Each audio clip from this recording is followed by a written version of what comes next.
traded before the draft, and for maybe the Jets to move up to get Mariota. But I kept maintaining that why do you trade somebody who is an All-Pro for whether it's 3 years of Phillip Rivers or a quarterback that has never played in a pro-style offense? You don't trade sure things in the NFL unless you're getting a sure thing back. Exactly.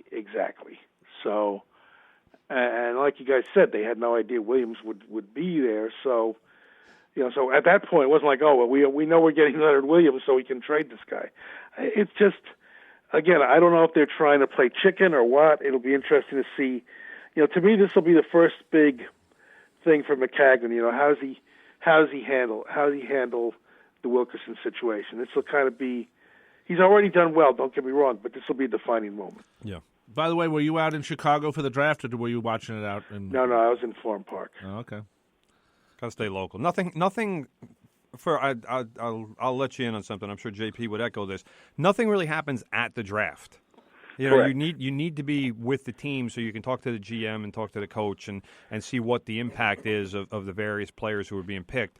And especially this year, there weren't a lot of players at the draft. I mean, Jameis Winston was at home somewhere. I don't know. Was Mariota at the draft? I don't even remember. No, he was in Hawaii. Yeah, he was. That's right. I saw him with the lay. I wasn't sure where he was. No, well, the reason I asked is the draft was in Chicago this year, so right. I thought maybe you got a trip out there. Yeah, so fun town, but that's not where the action was. Next time you go, you got to bring us back a Giordano's. Well, Giordano's pie. That's a good pie right there. JP, talk a little bit about the other picks. I thought Devin Smith was a great pick in the second round. A receiver who can stretch a defense. Bryce Petty obviously is an intriguing pick in the fourth round, and you mentioned the seventh rounder who could be the heir apparent at nose tackle. But talk about what the roles are, and the other thing that I kind of liked with the Jets draft is it doesn't really seem to me that a lot if any of these guys need to step in right away, and it seems like they'll be able to kind of maybe serve a little bit of an apprenticeship and learn the league before they'll be the demands will be put on them. Well, that's a great point, Tim. I mean, one of the biggest problems Rex had was he would just throw guys in before they were ready, and that got ridiculous after a while. Don't get me wrong. I'm not trying to be a Stephen Hill apologist here. But it did not help him that they threw him right into the fire when he had played for a triple option offense in college. Okay, so whereas it's a little different. Devin Smith, who's been, unfortunately, maybe given his same number, 84. Okay. Okay. So, but like you said, he'll have time to learn. He looks good. I'll say this much for him. Just watching him in practice the other day, unlike a lot of speed guys, he does have good hands. Now the question mark with him is he willing to run underneath routes, or does he just want to blow the top off the defense and run a go route every time? I mean, but with Decker and Marshall, will he need to run underneath routes? True, that's true. But sooner or later, I mean. Because you also got to wonder, how many receivers can you have on that field at the same time? I mean, you wonder if, they'd like to see him do that. Maybe, who knows, maybe they've soured on Jeremy Curley. We don't know. I mean, you can't get that many receivers. Maybe they'll go with some 4 wideout sets. We'll see. Mm-hmm. But and then the other funny thing is Maccagnan brought in a guy from Houston that he likes. So a veteran wide receiver actually played when he was a senior and Smith was a freshman. They played together at Ohio State, a guy named DeVere Posey. Which is interesting. There are two guys, as we're seeing now also. I'm sorry to go off on a tangent, but not that I've never done that before. But Maccagnan is starting to, he's kind of weeding out some of the old regime's guys and bringing in his guys, which you expect. Yeah, absolutely. But it's just interesting to see which of the old regime's guys they're already kind of soured on. And getting to the other picks, like you said, I think Petty's very intriguing, but I'm tired of this narrative. Could he challenge? No, he's not going to challenge Geno, guys. Not this year. Yeah, not even close. I mean, it's amazing how people have written that angle. It's not a legit angle.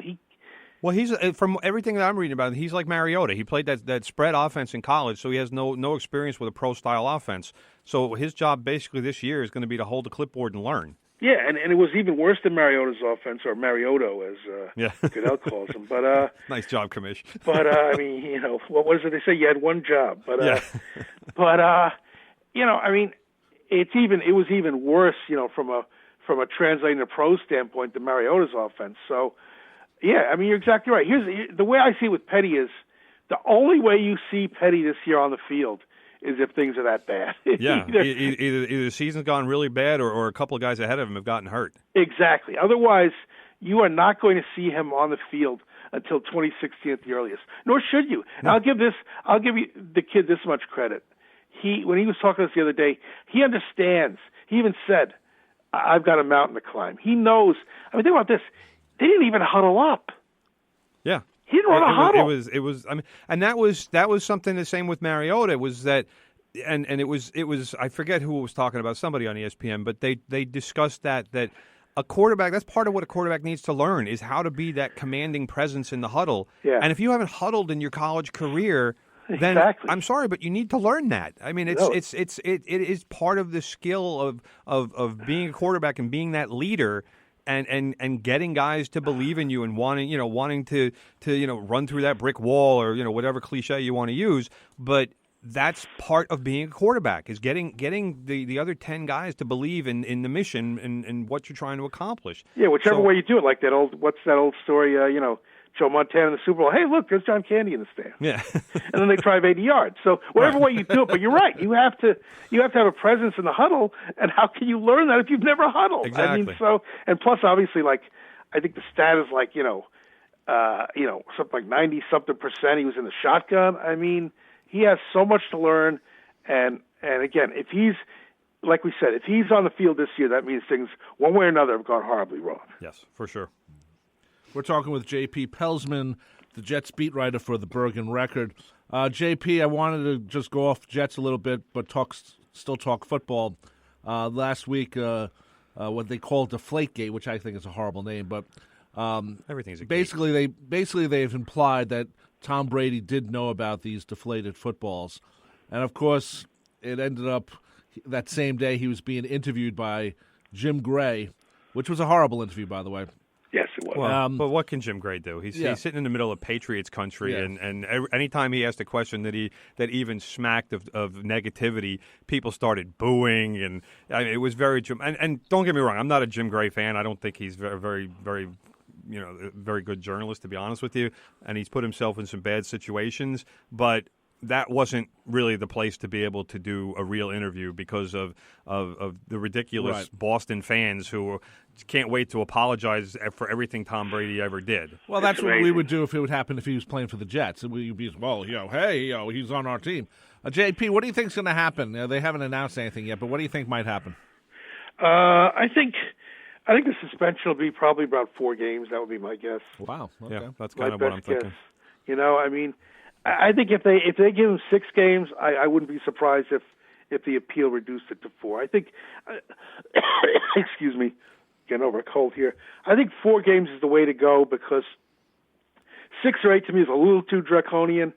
But let's face it, if he goes like 2 games, then it's like, oh well, slap on the wrist for the Golden Boy, but you're coming down hard on these other guys. Now, granted, there's a difference between beating up wife. a woman and deflating balls, right. But still, it's the game's integrity. Here's the funny thing, guys. I don't know if you agree with me on this or not. I would not suspend Belichick. I know people say ignorance is no excuse, but I think this was Brady going rogue. I don't think Belichick had any knowledge. I really don't. Well, my question is, the NFL, which is such a control league, everything about them is about control and power. How do they not have a guy working for the NFL That's watching these footballs? To make sure that'll be the one good thing that comes of this going forward is that from now on this will never have a chance to happen again. Because I'm hearing off the record that like a lot of quarterbacks kind of like the balls to their individual specifications. That's the funny thing. The more anytime you talk about this, you sound like Beavis and Butthead or something. Right, because you keep saying balls. But although I don't know if you remember this, guys, it's funny. Whenever Todd Bowles walks in the room, I think of Beavis and Butthead going, "Whoa, it's Todd." And I have something to say about him, but I'll get to that in a minute. Well, I do hope the NFL, has a guy from now on watching the footballs because they should. You're right, Rob. I never understood how there's such a control league that they didn't do this. That's what shocked me about the whole thing when it first came up, is that they didn't do this. Yeah, and also that why would you have different balls for the 2 different teams? I didn't understand that one either. Yeah, why wouldn't you just have the same exact. Like here's football. here's the ball, use it. Yeah, it's like what did they? When baseball, do they? When they started winning, I mean, they leave the ball in the pitcher's mouth for the next pitcher. They don't Right. say, "Oh, well, we'll use these balls when so and so's hitting, and we'll use these balls, when the Yankees are hitting. We'll use these balls when the Mets are hitting." Good point. Doesn't make sense. Good point. Yeah, for sure. So I agree. I think Belichick might not have known, even though I'd want him to know, just because. It's hard to say because I tend to agree with the school of thought that says that Belichick knows everything that's going on in Foxborough and that something like this could not happen without him at least having some sort of secondhand knowledge about it. So I mean, to me, if something like this happened, it's almost like when you talk about Bountygate. I mean, was what's his name? I'm blanking on the coach from New Orleans. Sean Payton. Was he directly responsible, or was that the defensive coordinator who set that up? And Sean Payton was kind of in the loop, but maybe he wasn't the guy who was was the one saying, this much money for this. So I mean, the head coach is the ultimate arbiter for a team. So. I don't know. I mean, I don't know how much Belichick should get suspended, but I think if Brady does wind up getting suspended, I think Belichick there should be some sort of penalty. I think the draft pick penalty is really what's intriguing to me because that's another tangible penalty. Besides having Brady be suspended and having Jimmy Garoppolo being your starting quarterback, who knows what's going to happen there. Well, I also think that this in the long term is not going to affect Tom Brady's career.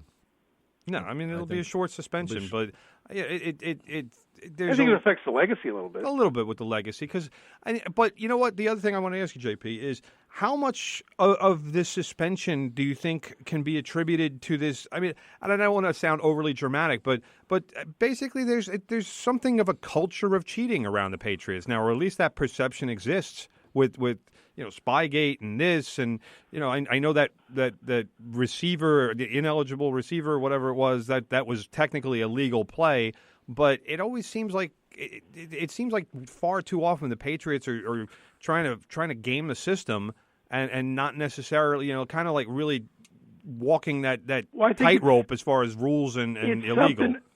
Tim, it's something close to that. Is I think the thing is there's a perception that Goodell is kind of Robert Kraft's lackey, so he lets them do this stuff. So I think that's why he has to suspend Brady, or he's going to look like he's just, he's just Robert Kraft's boy, and he can't have that. No, we don't want that. Anyway, JP, we want to thank you for joining us. Much appreciated. What's the next big story you're covering about the Jets? What should we look for in the Bergen record? I don't know, OTAs, but I just want to say before I go, I'll say this much, guys. One thing, Todd Bowles doesn't give the expansive answers that Rex Ryan did, so it's kind of tough sometimes when you're trying to praise a player. But I'll say this much.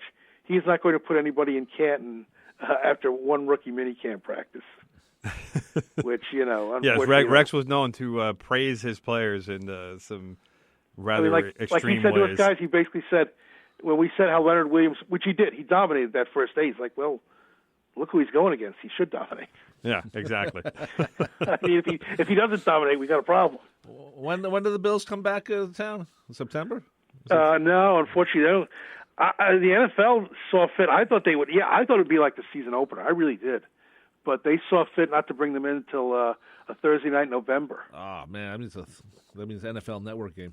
Thursday night. Oh, yeah, so that's unfortunate. I believe November 12th, the Thursday night. So I would have made it a season opener. Oh, definitely. That would have been. If I was scheduling, I would have said, you know what, that's a have all great the media opener there anyway. Yeah, it's always good with Rex. Tim loved Rex. I'm a huge fan of Rex Ryan. I thought he was. I was disappointed that it didn't get further, team wise, get to the Super Bowl. I just wish Rex would have been a better coach. Yeah, I loved his presence, but he needed to go. And you wish more coaches would be that animated. When I wish more coaches.